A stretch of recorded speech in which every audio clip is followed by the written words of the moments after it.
SpaceX has been hailed as a pioneer in the space industry right now, and many give credit to the genius and vision of its founder, Elon Musk. However, Elon is not the only one deserving of this credit.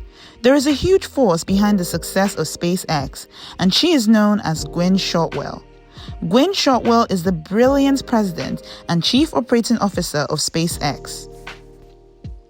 In this organization of 6,000 employees, Gwynne manages the day-to-day operations of the company, from sales, manufacturing, and launch operations to government and finance. She has also been named as the 49th on Forbes 100 Most Powerful Women list. So, who is Gwynne Shotwell, and how did Elon succeed in pulling this talented woman to his company? Let's talk about it, shall we? Welcome to Posh Future. In this video, we're going to be talking about Gwynne Shotwell and how Elon Musk convinced her to join SpaceX. Please hit the subscribe button and keep watching to find out all about the accomplishments of this successful woman. Now, before we discuss how Gwynne Shotwell became one of the main leaders of SpaceX, we're going to dive into her life before meeting Elon Musk. Gwynne Shotwell was born as the second of three daughters to neurosurgeon father and artist mother on November 23, 1963. She spent her childhood and teenage years in Illinois, and in 1969, along with her family, she had watched the television broadcast of the Apollo 11 mission, which was the space flight that landed the first humans on the moon. However, at that time in her life, she had found it boring and had no interest in space. At her high school, she excelled in sports and athletics and participated in cheerleading and varsity basketball. However, this started to change when her mother took her to a panel discussion by the Society of Women Engineers at the Illinois Institute of Technology in 1979. While there, she heard a certain mechanical engineer speak, and this inspired her to pursue a career in engineering. In an interview with Satellite Today, she says, "I was a grumpy teenager. I didn't want to be at that event. But there was a mechanical engineer that sat on the panel. She owned her own company. She was developing construction materials that were environmentally friendly, and she also had a play with solar energy. I was fascinated with what she did, but I also loved her suits." She adds, "I left that event thinking I could be a mechanical engineer." So, she applied to Northwestern University, where she bagged a Bachelor of Science degree in mechanical engineering. She later got a Master of Science degree in applied mathematics at the same university. At the start of her career, Gwynne took a job in the automotive industry at Chrysler Corporation's management training program in Detroit.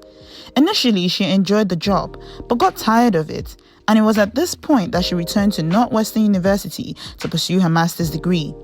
In 1988, she started working at the Aerospace Corporation's Research Center in El Segundo. While there, she did technical work on military space research and development contracts. After spending a decade there, she left to become a director of the Space Systems Division at the woman-founded Microcosm Inc. While there, she was responsible for business development. It was also here that she met iconic German engineer Hans Königsmann, through whom she eventually met Elon Musk. Now pay attention here, because we're about to tell the story of how Gwynne met Elon. This is according to Eric Berger in his book Lift Off, Elon Musk and the Desperate Early Days That Launched SpaceX.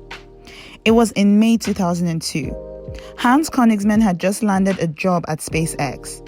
And to celebrate, he and Gwynne went to Belgian restaurant Chef Hans in El Segundo, which was a favorite spot of Hans. After they finished eating, she proceeded to drop him off at 1310 East Grand, which was a few blocks away. It was a large building, but at the time, it only had about half a dozen employees. As they pulled up at the building, he convinced her to come in and meet Elon. This impromptu meeting lasted about 10 minutes, but it was enough time for Elon to impress Gwynne with his knowledge of the aeronautical business. Clearly, he wasn't just a bored rich man looking for the next score, but someone that was actually interested in the business. Elon discussed his plans to cut launch costs by building his own rocket engine and also developing key components in-house. All of this made sense to Gwynne. As a matter of fact, she says later that he was compelling. Scary compelling. During their discussion, she had suggested that he should probably hire someone who would sell the small single-engine Falcon 1 rocket full-time. The conversation ended and she bid farewell and wished all the best to her good friend Hans Königsmann while she returned to her already busy life. However, she had left an impression on Elon, and her suggestion for him to hire someone full-time to sell the Falcon 1 rocket engine convinced him to actually hire someone. So later that afternoon, he created a vice president of sales position and he encouraged Gwynne to apply. Now, at this time, Gwynne was not particularly looking for a new job. She had spent an enjoyable 3 years at Microcosm, and she also had a lot going on in her personal life. She was in the middle of a divorce with her first husband, Leon Gorevic, and she also had 2 young children to look after. Additionally, she also had a new apartment that she was renovating. So, yeah, Gwynne had a lot going on, which made her almost decide not to accept Elon's offer. However, after weeks of pondering, she decided to take the job. According to her, the decision came down to a simple calculation. She thought, look, I'm in this business to stay as it is. And do I want this business as it is, or do I want to go in the direction that Elon wants it to take? She decided to accept the challenge, and she joined the company in 2002 as its 11th employee. Elon probably didn't know it at the time, but he had made one of the best decisions for SpaceX by hiring Gwynne. From the moment she joined the company, Gwynne has taken the company to great heights. In 2008, she secured her first win by bagging the company's first big client. The client was NASA, and it was a $1.6 billion contract for SpaceX to carry cargo to the International Space Station for the commercial orbital transportation services. This was also enabled by the fact that Falcon 1 had made its first successful launch that year.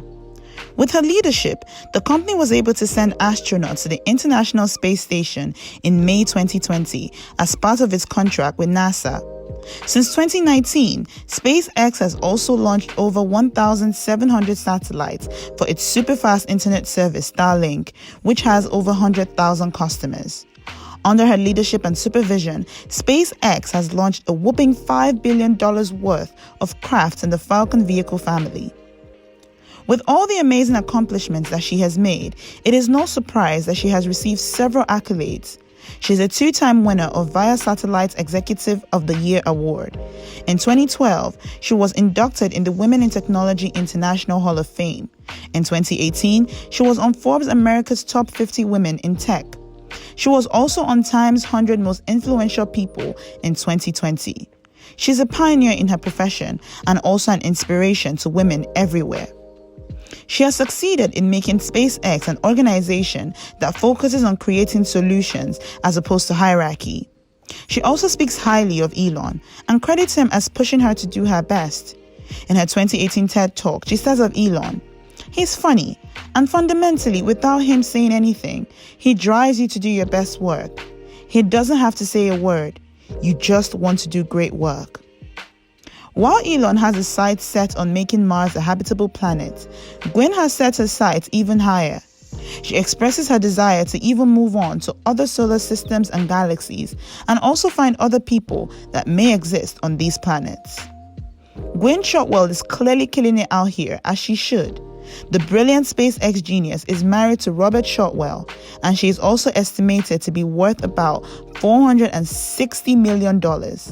How is that for girl power? That's all we have for you today. Did you enjoy the video? If you did, please give the big thumbs up and turn on your post notification bell so you will know when we come out with new videos. Don't forget to subscribe to our channel if you would like to see more of our content. Till next time, bye.